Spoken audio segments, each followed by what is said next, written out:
제목은요, 율법으로는 죽음, 성령으로는 부활. 로마서 1장에 바울의 표현을 빌리면요, 예수님을 어떻게 표현했는가 하면 몸은 율법의 육신으로 오셨다는 것입니다. 율법 하에 있는 육신으로 오신 겁니다. 이게 중요합니다. 예수님이 입으신 마리아를 통하여 그 수태된 그 육체는 영광스러운 몸이 아니에요. 그렇다고 해서 죄가 있다는 말은 아니지만은 유혹을 받을 수 있고 그 고통과 어떤 쓰라림을 경험할 수 있는 육체입니다. 그러니까 예수님이 탄식하실 때에 내 혼이 상당히 민망하다, 고통스럽다, 이런 표현을 요한복음 등등 쓰고 있습니다. 갈보리에서 기도하실 때도 그런 표현을 쓰고 있어요. 예수님이 말씀이신데 말씀은 신성이시고 영원한 생명입니다. 요한복음 1장에 보게 되면은 태초에 말씀이 계신데 할 때 그 태초는 마리아의 몸에서 나신 시작을 얘기한 게 아니고 하나님의 왕국을 완성하기 위해서 나타나신 알파이신 하나님. 나는 알파라고 예수님이 말했잖아요. 그 요한복음 1장의 태초라는 것이 알파입니다. 만약에 하나님께서 어떤 목적을 갖지 아니하시고 그냥 영존하는 세계에서 계시는 것이 그게 하나님의 뜻이었다고 하면은 알파는 없습니다. 그러나 하나님은 자신의 의도하신 그 목적이 있어요. 이게 참 중요한 거예요. 근데 마음속에 어떤 뜻을 가지신 걸로 끝난 게 아니라 그걸 이루시기 위하여 하나님이 그 시작을 알리는 나타나심이 있습니다. 그게 바로 하나님의 목적을 위하여 모든 피조물 가운데서 처음으로, 그게 알파거든요. 처음으로 태어나지 않았어요. 예수님이 나는 알파요 했는데 그게 골로새서 1장 15절에 있잖아요. 그게 성경 해석이랄까요. 성경을 아는 길에 가장 중요한 거예요. 이게. 그는 알파라는 말을 모릅니다. 사람들이. 나는 시작이요, 나는 처음이요, 모든 피조물보다도 처음 태어난 자요, 이런 말을 쓰고 있잖아요. 그게 알파를 표현하는 거예요. 하나님이라 말 쓸 것도 없어요. 하나님이라고 하는 것은 숭배받으시는 존재라는 뜻이거든요. 숭배하는 대상도 아무것도 없는, 세상도 없는데, 아무것도 없는데 하나님이라는 용어를 쓸 수가 없어요. 저는 그것을 영님이라 이렇게, 요한복음에 하나님이시기 전에 하나님은 한 영님이라고 되어 있잖아요. 근데 그분 안에는 뜻이 있었거든요. 그분 안에는 계획이 있었던 것이에요. 그것을 하려고 이게 말씀이 역사를 하는 거예요. 말씀이. 그래서 말씀의 처음 역사의 시작, 그게 알파. 모든 피조물보다 먼저 태어난 것이 역사를 한 거예요. 역사하는 거예요. 역사를 한 것이죠. 하나님이 뭐 태어나신 아들이다, 그리스도라고 하는 것은 그 목적 없이는 그런 표현을 쓸 수가 없는 것이거든요.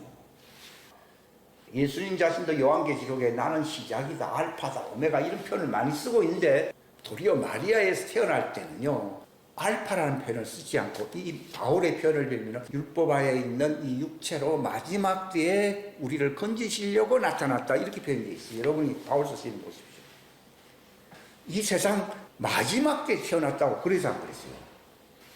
세상 끝에 태어났다고 베드로 그래요. 히브리서에 보면은 우리를 건지시려고 세상 끝에 나타났다, 이렇게 되어 있잖아요. 그러나 끝이라 해도 가까이 있는 끝이라는 것이지 완전한 끝은 아니잖아요. 그 완전한 끝이 오메가거든요. 그게 하나님의 목적이 완성되고 이 창조가 완전히 개벽되는 날이 온다는 것입니다. 이걸 신천신기, 새하늘과 새 땅이라고 하는 겁니다. 이것은 또 다른 알파가 아닙니다. 그 하나님의 왕국은 알파가 있고 오메가가 있는 게 아니라 그럼 영원한, 하나님 존재가 영원한 것처럼 그 왕국도 영원한 거예요. 왜 그런가 하면 왕국과 권세와 그 영광이 다 누구 것이라고요? 아버지 것인 거예요. 사람들이 하나님께 불평합니다. 뭐 이렇고 저렇고 뭐 그렇게 하십니까 하는데 예수님은 누가복음 19장 비유를 들으면서 뭐라고 말했습니까? 내 것을 가지고 누가복음이 아닙니다. 마태복음이 있습니다. 내 것 가지고 내 뜻대로 하는데 네가 무슨 상관이냐는 거예요. 이 세상 되어지는 일이나 그 이제 마감이 있고 심판이 있고 마침내 백보자 심판이 지난 뒤에는 영원한 하나님의 왕국이 도래한다고 하는 것은 우리가 이 땅에서 체득한 것입니까? 하나님이 계획하셨고 실천하심으로 완성한 것입니까? 하나님이 계획하시고 실천하심으로 완성된 것이에요. 그렇기 때문에 내 것 가지고 너도 그것이 필요하니까 나도 너를 지은 것이고 내 것 가지고 일을 하는데 네가 무슨 상관이냐는 거예요. 그러니까 내가 그 왕국의 영원한 통치자가 되기 위해서 영원한 왕이 되기 위해서 내가 하나님의 왕국을 건설한다고 예수님이 말했거든요. 나는 왕이 되기 위해서 왔다고 말을 하잖아요. 근데 누가복음 19장에 뭐라고 얘기하고 있습니까? 그 예수님이 영원한 왕이시구나. 그 예수님의 머리가 하나님이시구나 하는 것을 시인함으로 내가 그 왕국을 떠받들기 위해서 봉사하기 위해서 섬기기 위해서 살지 않는다고 하면은 예수님이 뭐라 했습니까? 저 자를 죽이라고 되어 있습니다. 내가 왕됨을 원치 아니하는 저 사람을 내 앞에서 죽이라고 되어 있어요.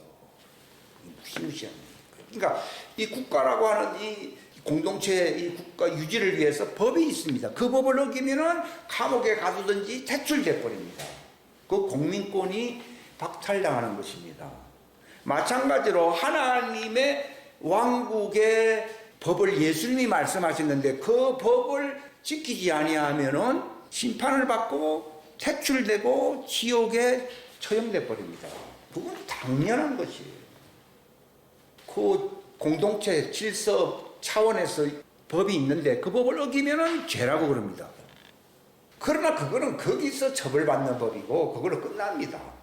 그런데 사람의 혼을 지으신 하나님이 이 왕국에 들어갈 수 있게 하는 그분의 법이 있습니다. 그러니까 그 법을 종들은 못 지키기 때문에 회개하는 거예요. 율법을 주신 거죠, 그들에게는. 그 법의 서론에 불과한 그런 모형법도 지킬 수 없기 때문에 회개할 수밖에 없어요. 못 지키니까 회개하는 것이지 예수님처럼 다 이뤘다 이렇게 말씀하시는 분은 회개할 필요가 없는 거예요, 실상은요. 그리고 그 법을 안 지키잖아요. 그러니까 예수님은 항상 죄라고 하는 기준은요, 자기 왕국에 들어갈 수 있는 그 기준을 그 선을 따라서 죄냐 의냐를 구분하는 것이지 뭐 이 땅에서 뭐 교회법이었어 이런 것은 다 아무 의미가 없어요. 그러니까 뭐 세상법을 지어서 저 사람 돌로 치야 된다니까 보니까 하나님 딸이요. 세상에서는 육신적으로는 죄를 지었다 하더라도 그 공동체에서는 그걸 정지할 수 있지만도 하나님 마음 그 혼을 볼 때 이 사람은 하나님 법을 지킬 사람이다 하면은 너 제사함 받았는다 이렇게 얘기하고 있고, 하나님의 관심은 그 왕국이지 가정이나 공동체나 국가가 아니라고. 마귀는 그릇을 속입니다. 교회법을 어겼기 때문에 뭐 교황에게 옛날 그 중세시대 천년 동안 한 게 그거 다 종교 노름을 한 거예요. 그게. 그건 아무 상관이 없어요.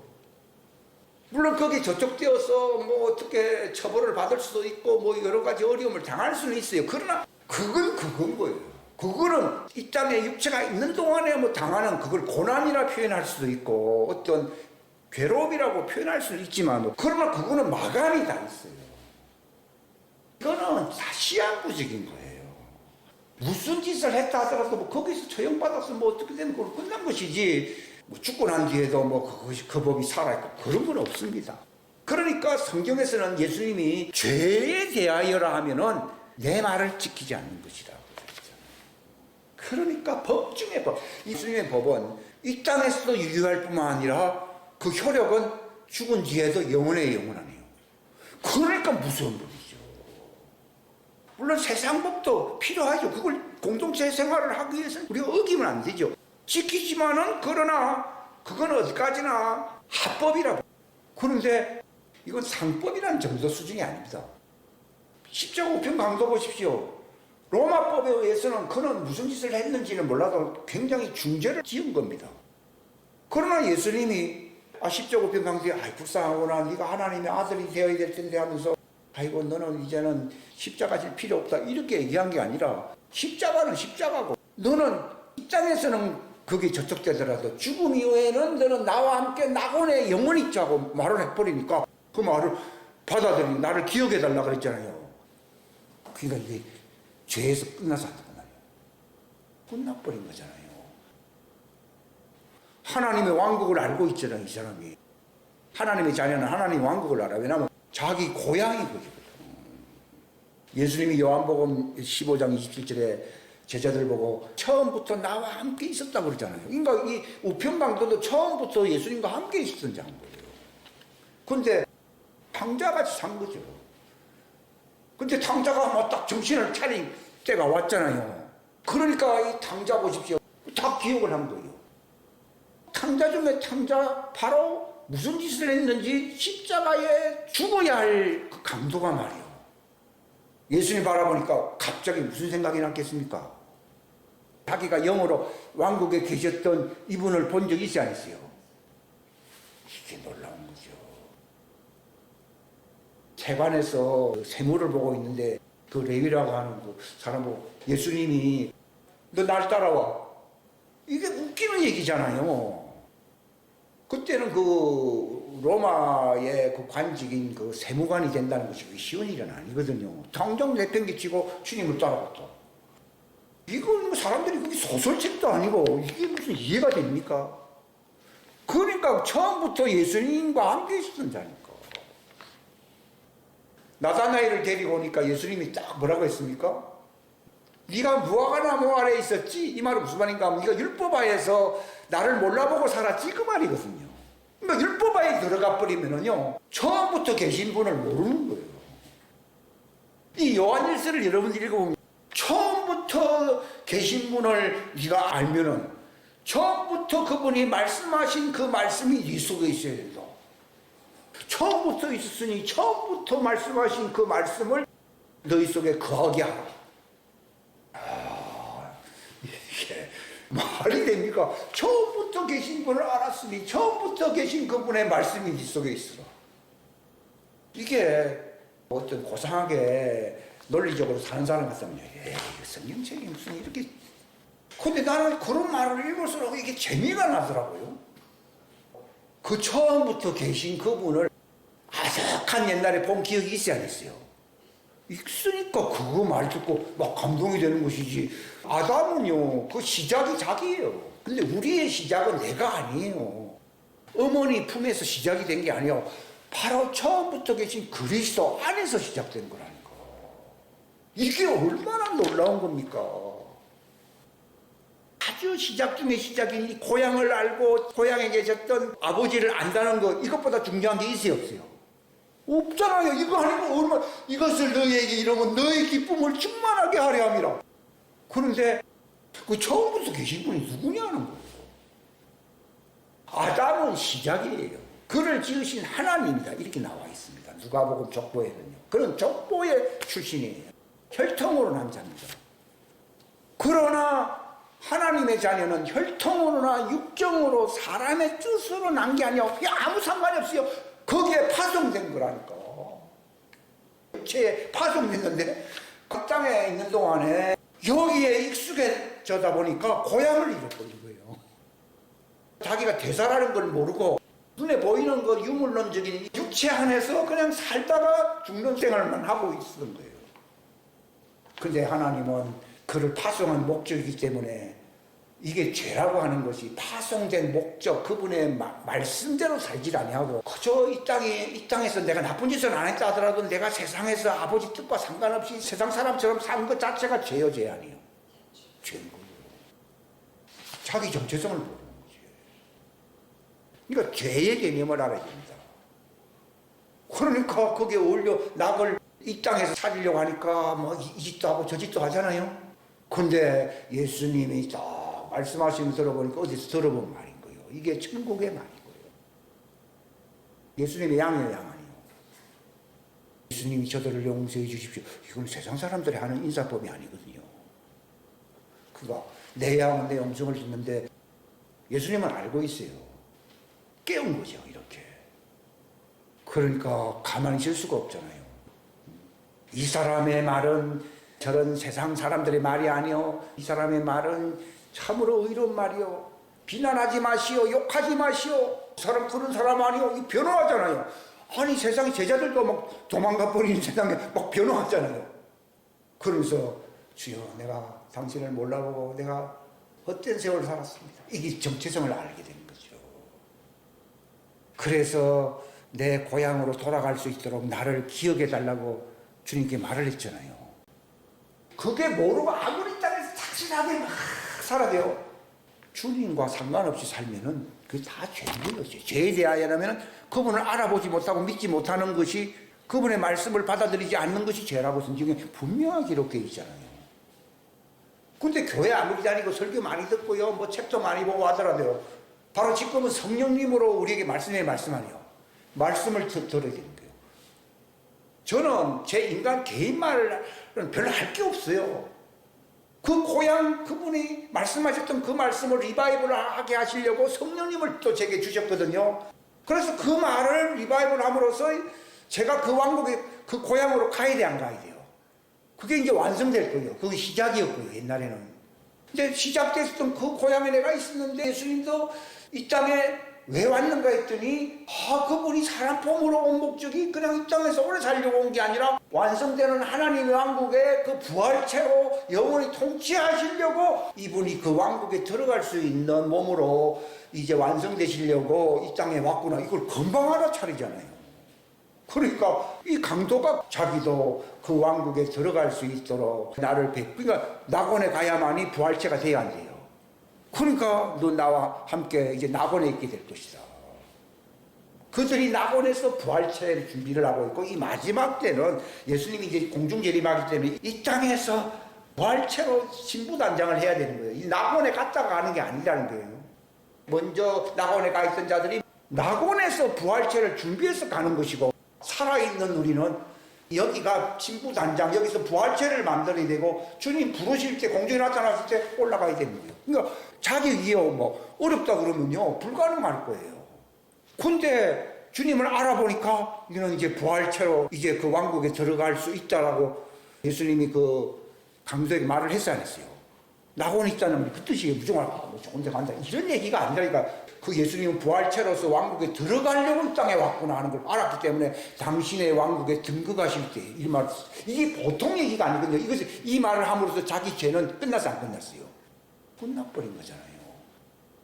아무리 교회 오래 다니고 뭐 내가 뭐 중직을 맡았다 하더라도 그저 교회 생활 착실하게 하는 이것이 자격이 아니라니까요.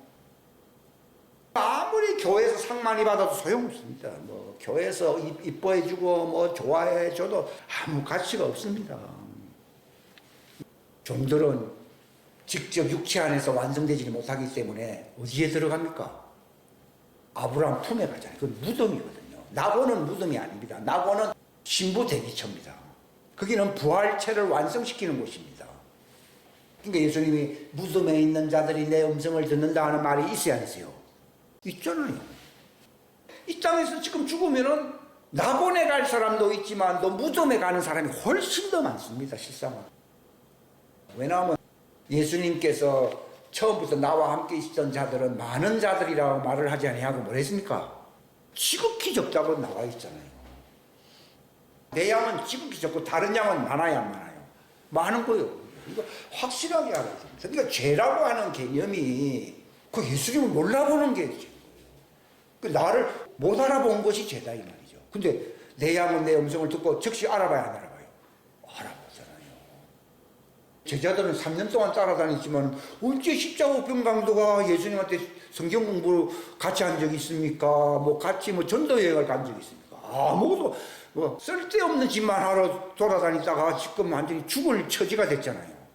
그 나쁜 짓을 해서 이제는 죽게 되는 사형장에 예수님 만났잖아요. 예수님은 대속의 죽음을 당하시려고 십자가에 달렸지만은 이 사람은 자기의 나쁜 이 세상 죄가 때문에 십자가에 죽는데 거기에 하나님이 왜 매칭을 시켰습니까? 그래야지 예수님의 음성을 듣고 내가 예수님처럼 살아있었는데 지나갔고 내가 고향으로 돌아가야 되는데 이걸 예수님이 다 알고 있어요. 그 탕자 비유가 그런 거예요. 그저 세상에서 뭐 이렇게 살잖아요. 허랑방탕하게 살았다가 나오지 않습니까? 그런데 하나님의 양들은요, 목적이 이 땅이 아니기 때문에 하는 일마다 되는 일이 없어요. 그러니까 형통신학이라 하는 것은요, 종들이나 또는 세상 사람들에게는 인기가 있는데요, 하나님의 진짜 아들들에게는 인기가 없어요, 그게.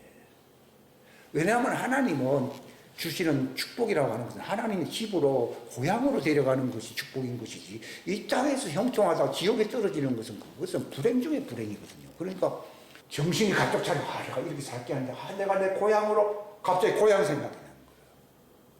하나님의 자녀들이 징계를 받고 고통을 당하는 이유는요, 고향 생각하게 하는 거예요. 그리고 고향에 계셨던 그 음성을 듣게 하려고 하는 거예요. 세상 음성을 듣고 살았지 않습니까? 고향 음성. 그런 거를 중병 걸려가지고 듣는 사람들도 있어요. 그때 거기서 뭐 정도는 회개하는 사람들도 있긴 있는데, 거기서 예수님을 만난 사람. 밥 존스 목사님이 돌아가신 지 뭐 한 5년째는 아닌데 돌아가신 지 그분이 어렸을 때요. 그 천사들이 왔다 갔다 하고 그 예수님이 나타나시고요. 그 말씀하시는 거를 자기가 아마 5살 아마 저는 것 같아요. 그때 이렇게 나타나고 너는 내 앞으로 이런 일을 해야 된다는 둥 한데 자기는 8살인가 뭐 9살. 천사들이 왔다 갔다 하고 예수님이 하시는 말씀을 들었지만 자기가 하나님의 아들인 줄은 몰랐던 거예요. 그리고 그 말을 실천한다고 하는 것은 내 인생 죽음이라고 생각을 한 거예요. 안 그래도 그 집안이 상당히 어려웠더라고요. 막노동하고 뭐 해서 나중에 한국 동란 전쟁 때 자기가 20대였어 그러더라고요. 그래서 군대에 들어가면 살 길이 있다 그래가지고 해병대로 뭐 자원했다든가 뭐 그랬는데 뭐 그런 얘기들이 막 나오는데 내가 딱 보니까요. 이 하나님의 아들이구나. 그러나 자기는 그 사명 감당 못해요.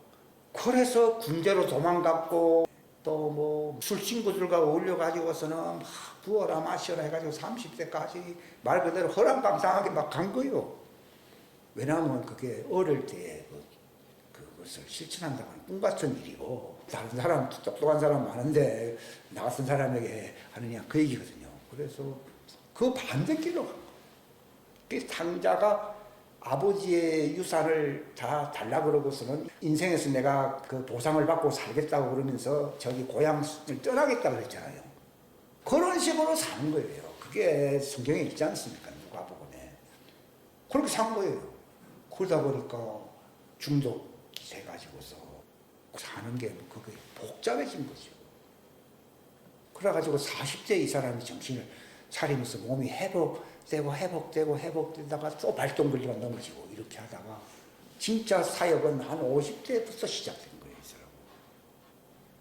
주 예수님의 재림을 예비한다 그래가지고 이제 1990년도 돼서 이제 그분이 높은 경지로 이제 가게 된 것뿐이었고 젊을 때는 그런 게 아니었어요. 이렇게 탕자 스토리가 어떻고 죄라고 하는 것이 그러니까 왜 율법을 지키면은 그래도 그 하나님의 법이지 않습니까? 왜 하나님의 법을 지키는데 죄의 권능은 율법이다. 사망에 쏘는 건 죄고 율법은 죄를 강화시키고 마침내 죽음에 이른다. 그러니까 누가 그 율법을 지킬 사람이 있겠습니까? 제가 그것에 관한 것을 여러분들한테 이 성경 기절을 인용해서 제가 말씀을 드리려고 제가 이 자리에 있었습니다. 우리 한번 성경을 창세기 2장 16절부터 18절까지만 읽겠습니다. 시작. 주 하나님께서 남자에게 명령하여 이르시되 동산의 모든 나무에서 나는 것은 네가 마음대로 먹어도 되나 선악을 알게 하는 나무에서 나는 것은 먹지 말라. 그 나무에서 나는 것을 먹는 날에 네가 반드시 죽으리라 하시니라. 주 하나님께서 이르시되 남자가 홀로 있는 것이 좋지 못하니 내가 그를 위하여 합당한 조력자를 만들려. 제가 볼 때는 18절은 17절하고 18절은 연결되는 거예요. 많은 사람들이 성경을 읽다가 별이 하나님이 이상한 나무 하나 만들어 놔가지고서 이 나무의 실과를 먹으면 너가 죽기 때문에 먹지 말아라. 이런 말을 왜 하느냐. 그리고 또 그런 나무를 왜 하나님이 만들어 놓았느냐 등등 얘기를 하잖아요. 에덴 동산을 만든 건 좋고 거기에서 살게 한 것은 참 좋은데 왜 동산 중앙에 위험한 나무가 있었느냐? 이건 율법을 얘기하는 거예요. 율법을. 제가 일부 시간에는 창세전 처음부터 나신 분과 상관해서 얘기해요. 그러니까 그 당자든지 그 강도는 이 땅에서 예수님 33년 살았으니까 그때 예수님을 한번 알아본 적이 있으니까 그가 창세기 전에 그분이 말씀이셨을 때 그분과 함께 있었던 것을 그것이 기억났습니까? 기억을 한 게 아니야. 기억이 난 거예요. 그런데 많은 사람들이 이 아담을 예수님과 같은 하나님의 아들이라고 생각하는 경우가 많은데요. 이건 아니에요. 아담의 후예들, 이건 창세전부터 그리스도 안에 있었던 자가 아니에요. 그 이후에 아담이 처음이에요. 전부 그 이유는요, 아담 안에 있었던 자들이에요. 그러니까 예수님은 마지막 아담이라, 마지막에 나타나셨기 때문에 마지막 아담이라 부르고, 이 아담은 굉장히 옛날에 나타난 거예요. 생혼이 되었다고 하는 것은 육체만 없을 뿐이지 혼적으로는 거의 부활체로서 오랫동안 산 거예요. 거기서. 그런데 아담이 그냥 만약에 안 죽고 그냥 생혼으로서 계속 산다고 하면 하나님의 왕국이 완성되질 않습니다. 아니 서론적으로 그 에덴 동산 안에서는 잠깐 살게 했다 할지라도 생혼으로서 죽음을 맛보지 않는 그것으로서는 하나님의 왕국 안으로 들어갈 수가 없어요. 그건 하나의 유령체거든, 유령이거든, 유령. 이 아담의 그 생혼이라고, 말 그대로 생혼이라고 하는 것은 육체가 아니에요. 이거는 틀이 없습니다. 근데 하나님의 왕국은 영이나 혼과 같이 유령과 같은 자들이 행행하는 장소가 하나님의 왕국입니까? 생활할 수 있는 어떤 체제를 갖춘 존재들이 있어야 됩니까? 그러니까 그 체제를 갖추는 존재, 그게 부활체거든요. 근데 예수님이 부활했을 때는 사람들이 유령이다 그랬습니다. 근데 예수님이 내가 유령이라 그랬습니까? 내 몸을 만져보라고 했습니까? 그건 무슨 말인가 하면 생활할 수 있는 형체를 갖춘 몸이라는 것입니다. 그 몸이라는 것 자체가 형태를 갖춘 것입니다. 영이나 혼 이렇게 하게 되면은 몸 개념이 아니라 이것은 체제가 없는 거예요. 하나님의 왕국은 생활할 수 있는 존재들이 있는 곳으로서 그걸 이제 저는 이제 육체가 존재하는 부활체라고 얘기하거든요. 체가 되어야만이 하나님의 왕국에 들어갈 수 있기 때문에 아담기는 뭐 안 죽으니까 거기서 뭐 헌도동도 안 하고 잘 살 수 있겠지만은 그러나 하나님은 부활할 수 있는 그 환경 속으로 들어가게 하려고 하는 거예요. 이게 중요한 거예요. 그걸 위해서 율법이라고 하는 선악과를 다 볼 수 있는 곳에 세워서 안 세웠어요. 세운 거예요. 만약에 에덴 동산 중앙에 나무가 없었다, 율법의 존재가 없었다 그러면은 그는 부활체가 될 수가 없습니다. 그러니까 여기서 조력자라고 하는 것은 네가 왕국에 들어갈 수 있는 부활체가 되는데 필요한 존재를 만들어 주겠다는 것입니다. 이게 하와입니다. 하와. 이브 하와입니다. 왜 그렇습니까? 아담이라는 그 혼은 육체가 있는 동안에 죄를 안 지었고 육체를 벌써 벗어나서 혼으로 있잖아요. 혼으로. 사람들은 막 벌거벗고 말이야, 뭐 사과도 먹고 뭐 몸을 뭐 가리고 이 혼의 몸을 가린 것이지 그가 형태가 있는 걸 가렸다는 말이 아니에요. 이 전부 잘못된 거예요. 그런데 그의 혼의 출처가 어디냐? 태초에 지어졌던 흑암이 있는 그 땅인 거예요. 흑암이 기품이 있다고 나와 있잖아요. 그 땅 밑에요. 거기서 만들어진 거라고. 그러니까 그가 육신 안에서는 죄를 안 지었지만 이미 혼은 어둠의 혼이요, 혼아니요. 혼이니까 독처 뭐 했다, 뭐 그렇게 표현되지만 실제로는요 외로웠다는 겁니다. 악취는요 동굴 속에서 즐겁지 아침녘에 햇빛이 떠오르기 시작하면 괴로워요, 안 괴로워요? 괴로운 겁니다. 그러니까 아니 좋은 에덴에 들어가고서는 왜 외로웠느냐, 그거 이제 알게 됩니다. 그러나 그거는 육신 안에서는 죄를 안 지었기 때문에 하나님이 생기를 불어넣어 가지고서 혼이 살게 했단 말이에요. 혼이 본래부터 생명이 있었다 그러면요, 하나님이 생기를 불어넣어 가지고 살게 할 필요가 없어요. 근데 그게 어둠의 영이요, 그것은 사망으로 가기 때문에 사망으로 가지 못하도록 하나님이 강제성으로서 막아서 안 막았어요. 막은 상태에서 거기 들어가 있었기 때문에 자기의 본성은 독처한다 이런 말을 씁니다. 그가 그 에덴에 있는 것이 그게 즐거움이 아니에요. 자기에게는 적응이 안 되고 힘들고 괴롭다는 것입니다. 그러나 하나님은 그에게 어떤 그 꿈을 주기 위해서 거기에 있게 한 것입니다. 그러나 그 나고는 하나님의 왕국의 모형이에요. 모형 아니에요. 모형이거든요. 모형에 잠깐 들어왔지만 하나님 왕국에 끌어들이는 것이 목적이라고 하는 것을 하나님이 알려준 것이고, 그 왕국에 실제로 들어가기 위해서는 그 에덴에서 쫓겨나야 돼, 안 쫓겨나야 돼? 쫓겨나야 되는 거예요. 왜냐하면 자기의 혼이 어두운 가운데 있었기 때문에 율법의 비침을 탁 받게 되니까 자기가 벗은 것을 알아서 몰랐어요. 어둠이라고 하는 것을 그때 알아요.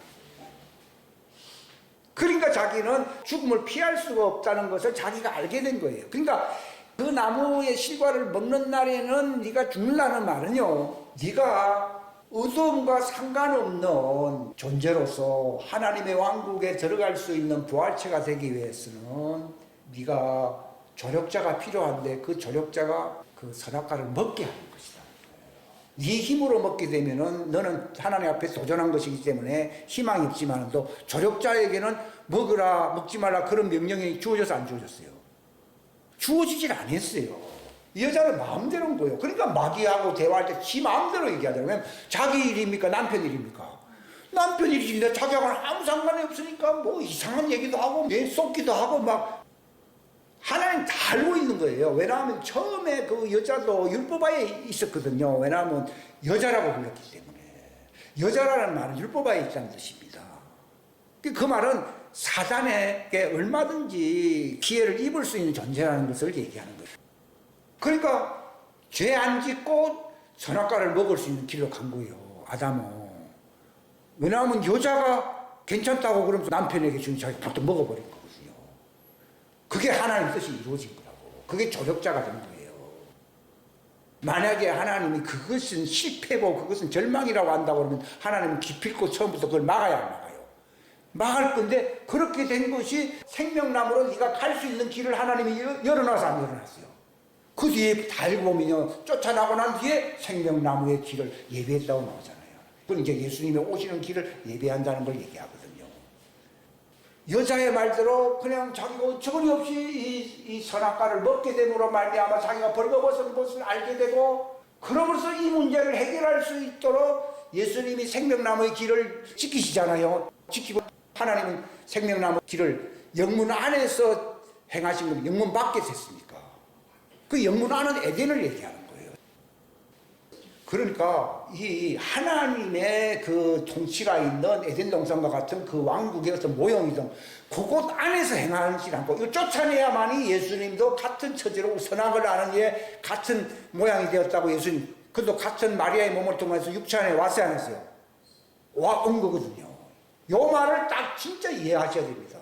그럼 그 말이 딱 아우가 맞게 되면 성경 전체가 다 열려버립니다. 그러니까 저가 선악과를 먹고 이제 쫓겨났을 때 하나님이 뭐라 말했습니까? 아이고, 우리 계획은 끝났다. 이렇게 말을 한 게 아니라 말씀으로 그분이 태어나서 안 태어났어요. 태어난 거에게 너도 이제 선악을 아는 일에 네가 참여하게 된다는 것입니다. 그러니까 이 말은 육체로는 죽임을 당한다는 것입니다.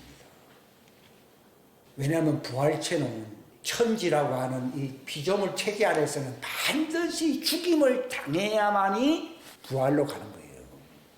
이 필수적인 거예요. 그래서 로마서에 얘기했잖아요.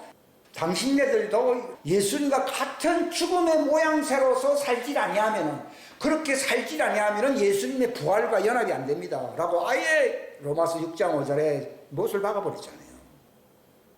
그래서 제가 이걸 아니까 주님, 나는 이제 죄에 대하여 죽은 자로서 이제 가는 것이고 하나님 앞에서는 내가 성령으로 이제 산 자로 이제 가는 것이군요 하는 것을 내가 아마 고의적으로 고백을 하게 됩니다. 이 시인해야만이 예수님과 같은 죽음을 하고, 예수님이 뭐라 했습니까? 요한복음 10장에 나는 아버지께로부터 받은 명령이 있는데 죽을 명령과 또 그 이후에 살아날 명령을 내가 받아서 안 받았어요. 받았다. 그러니까 예수님이 당당하게 십자가를 지고 가는 거예요. 우리도 바로 죄에 대하여는 바로 죽게 되는 그 길을 가야 되는 것이고, 바로 이제 내가 성령으로 이제 부활체로 영원히 사는 것을 내가 반드시 얻을 것입니다라고 고백을 해야만이 예수님과 같은 길을 가게 돼요. 이것을 고백 못한다고 하면은 방황하게 됩니다. 그러니까 바울은 이걸 알았기 때문에 내가 그리스도와 함께 십자가에 죽었다고 얘기하잖아요. 이것은 내 감정하고 아무 상관없이요, 내가 영원히 살기 위해서는 예수님처럼, 예수님은 죄와도 상관없잖아요. 딴 사람 죄를 뒤집어 쓴 것이지 솔직히 예수님이 죄를 알지도 못하신 분이잖아요. 근데 나는 죽어야 할 명령과 이로 말미암아 내가 살아야 할 명령을 아버지께로 받았다라고 요한복음 10장 18절에 얘기하고 있지 않습니까? 이게 굉장히 중요한 것이거든요. 그러니까 전부 창세기부터 이게 잘 연결되는 거지. 아담의 경우에는 자기 죄를 몰랐기 때문에 선악과를 조력자를 통해서 먹게 된 거예요. 먹게 된 것이 불행이 아니라 자기가 벗은 하나님과의 언약이 없는 존재. 부활과는, 부활의 언약, 하나님의 언약은 다 부활이거든요. 부활할 수 있는 언약이 자기에게 없다는 것을 아는 거예요. 그러니까 하나님이 이제 네가 나가게 되면 바깥에서 내가 너를 부활에 이룰 수 있는 언약의 관계를 맺겠다는 거예요. 그러므로서 그분이 그 표로서 내보내기 전에 짐승의 가죽옷을 지어서 입혔다고 하는 말이, 그게 바로 예수 그리스도의 모형이거든요. 예수님으로 말미암아 흰옷을 입을 수 있으므로 부활체가 될 수 있는 징표를 주신 것이고, 그 여자는 하나님 딸이었거든. 아담 보고는 먹지 말라, 네가 먹으면 죽는다고 얘기했지만은 여자 보고는 그런 얘기를 안 한 건, 여자는 율법과 상관없는 하나님의 말씀의 시였거든요. 근데 단순히 그가 육체 안에 들어왔기 때문에 여자가 된 거예요. 이 말 이해하시겠습니까? 그런데 알고 보니까 왜 조력자인가 했더니 짐승의 가죽을 자기처럼 입었지만 이 자는 바로 예수님의 빛의 갑옷을 입는 여자구나.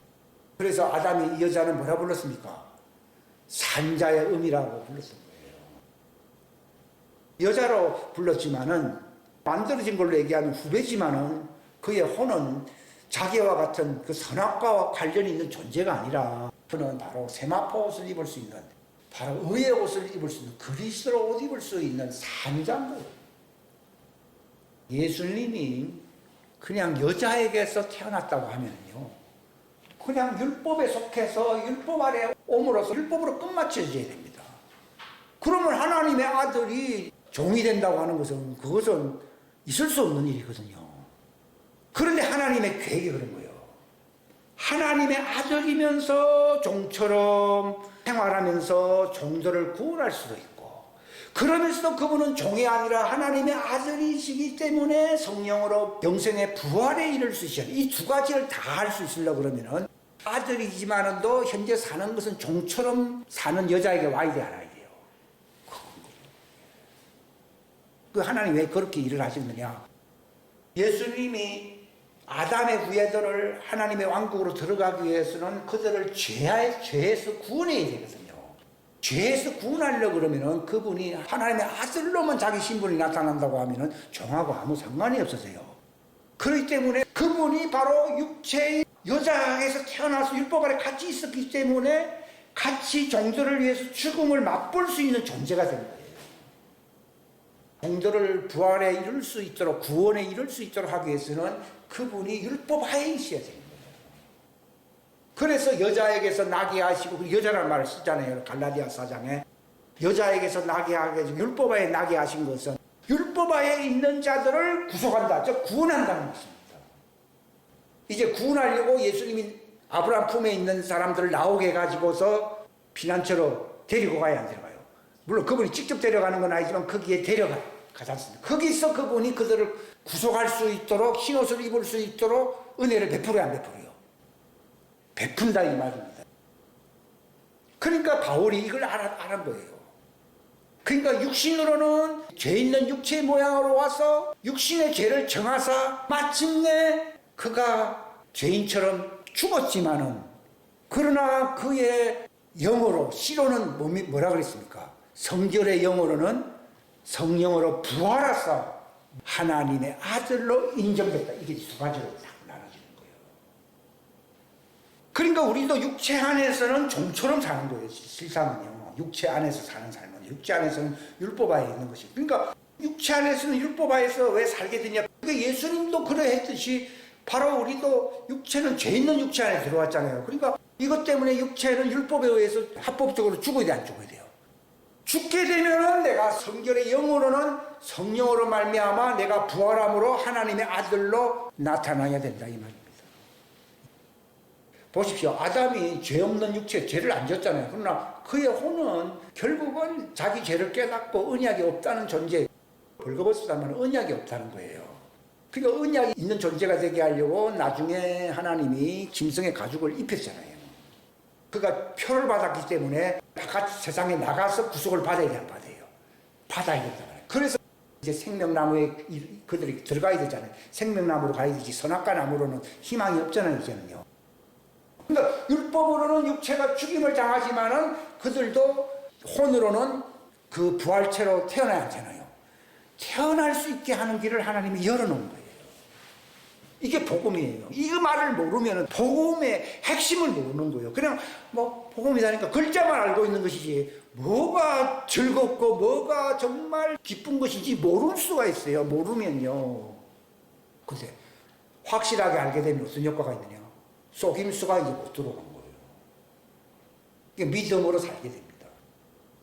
믿음이라는 말이 우리 믿음이 아니라 속질 아니하고 마침내 부활체에 이를 수 있는 능력을 소유한 믿음을 얘기해요. 믿음은 능력이 있다고 했잖아요. 그 믿음을 갖게 됩니다. 그 전에 믿음은요, 잘 모르는 믿음이에요. 그러니까 아담도 속았고 여자도 속았고 다 속잖아요. 그러니까 유산될 수 있는 위험성도 있고 상당히 이 세상에서 어떻게 보면 힘들게 살 수 있습니다. 많은 사람들이요, 뭐 자기는 율법하에 있고요, 언약도 없으면서, 예수님이 돌아가셨다, 그거 말을 듣고서는, 나 구원받았네, 하지만요. 또 귀신을 쫓아내니까, 내가 능력 있네, 하지만요. 그건 다 위선적인 쇼에 불과한 겁니다. 핵심을 알아야 된다는 것이죠. 진리를 알아야 된다는 것이죠. 그러니까 회개라고 하는 것은요, 나는 광야로 가야 되겠구나. 거기서 주님을 만나서 내 죄가 끊어져야 되고 내가 부활체가 되어야 되겠구나. 그걸 베드로가 알고 있었잖아요. 주님이 그때 오실 때에 네 죄가 끊어진다고 되어 있잖아요. 광야에서요. 엘리야 보십시오. 얼마나 훌륭한 사람입니까? 그러나 그 이세벨 말 듣고서는요, 죽음의 영이 자기 속에 있잖아요. 종들은 그 혼이 아직도 죄의 권능이 율법에 있으니까 죽음의 영이 있지 않죠. 종이라고 하는 건 죽음이 무서워 종로를 하니까 종이라고 그러는 거예요. 엘리야가 그렇게 굉장하다 했지만도 죽음이 무서워 죽음의 종로를 한 자이잖아요. 그러니까 그가 도망가서 로덴나무 앞에서 나는 영원히 살리라 그랬습니까? 나를 죽여달라 그랬습니까? 그러니까 죽음의 영이 있는 거예요. 그게 종들이고 그래서 구원을 받아야 되는 거예요. 엘리야도 구원을 받아야 돼, 안 받아야 돼요? 받아야 되잖아요. 그러나 여기서 예수님이 오시지도 않았기 때문에 그가 마침내 예수님을 어디서 만나야 됩니까? 광야에서 만나야 되니까 그 엘리사가 따라오니까 하나님 나라 어디에 보냈다, 베델에 보냈다 하면서 마침내는 요단을 통해서 마침내 광야로 가야 안 가요? 하는 것은 그가 죽음을 완전히 해결할 수 있는 장소가 어디입니까? 예수님이 나타나시는 광야거든요. 그러니까 그걸 미리 예표적으로 광야로 가는 거예요. 왜냐하면 거기서 바로 사망의 문제가 해결되는 거예요. 근데 하나님이 자녀라고 해서 내가 태어나니까 나는 하나님의 딸, 그게 아니라 육신으로는 아까 제가 그 밥존스 얘기를 했잖아요. 그가 저 어렸을 때 그렇게 보냄받은 존재였지만도 자기는 육신 안에서 도저히 감당하지 못하고 젊을 때를 허송 세월했잖아요.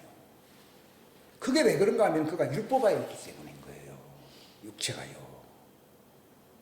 그런데 왜 자기가 율법하에 있게 되고 자기가 어떻게 하나님의 아들로 부활하게 될 것이냐 하는 것을 이것을 진리를 자기가 확실하게 알게 되면 예수님처럼 방황하지 아니하고 자기의 삶을 영화롭게 할 수가 있습니다. 그러나 사람들은 예수님처럼 살기가 그렇게 쉬운 건 아니지 않습니까? 근데 제가 이걸 알게 딱 되잖아요. 이제 이전 생활은 끝나서 안 끝났어요. 끝나는 거예요. 방황은 끝나는 거예요. 그러나 모르면 방황은 계속되는 거예요. 여전히 복잡하고 그 사람 밥정수도 그랬지만요. 저도 마찬가지입니다. 근데 이게 끝나는 겁니다. 왜냐하면 이제는 마지막을 예수님처럼 살게 되는 거죠. 목적을 향해서요. 이게 이 진리를 알려는 거예요. 예수님은 진리를 어떻게 알았습니까? 죽어야 할 명령과 사람들은 안 죽으려고 발버둥을 치잖아요. 근데 나는 죽어야 된다 하는 말이 자살한다는 말이 아니라 내가 이 죄에 대하여는 죄는 곧 사망이잖아요. 죄 쏘는 것은 사망이라 되잖아요. 이것과 관계가 끊어져야 된다는 거예요. 즉 육신과의 관계가 끊어지는 사망이 바로 뭡니까? 할례예요. 할례가 바로 죽음인 거예요. 예수님에게는 그게 십자가였지만도 우리에게는 할례인 거예요. 할례의 완성이 되면 부활은 결정난 것입니다. 그러니까 예수님께서 살고자 하는 자가 있느냐? 그는 망할 것이고 죽고자 하는 자가 있느냐? 그게 죽고자 한다는 말이 자살한다는 얘기가 아니에요. 예수님이 그런 말을 할 리가 없죠. 거기서 딱 하나님의 뜻을 깨달은 거예요. 이 선악과의 진리를 알아서 몰랐어요. 딱 알아요. 여러분이 선악과의 진리를 왜 알아야 되는가 하면 죽어야 할 이유를 알아야 되는 거예요. 나는 죄에 대하여 죽어버린 거예요. 그 전까지는 방황합니다. 사람들이 죄라 그러니까 도둑질하고 나쁜 짓을 고소히 말하는 그런 고상하지 못한 일을 했다 그런 게 아니고요. 예수님처럼 의의 옷을 입고 하나님의 영광을 위하여 빛을 발하면서 살지 못하는 것은 다 죄악인 거예요. 왜 빛을 발하지 못하느냐? 그 장애물을 제거를 해야 되거든요. 그 장애물을 제거하는 것이 할례인 거예요. 그럼 그 할례가 뭐냐? 그게 바로 선악과 속에 담겨져 있는 거예요. 왜 우리가 선악과에 대해서 알아야 되냐? 그 할례의 이유를 말을 하고 있는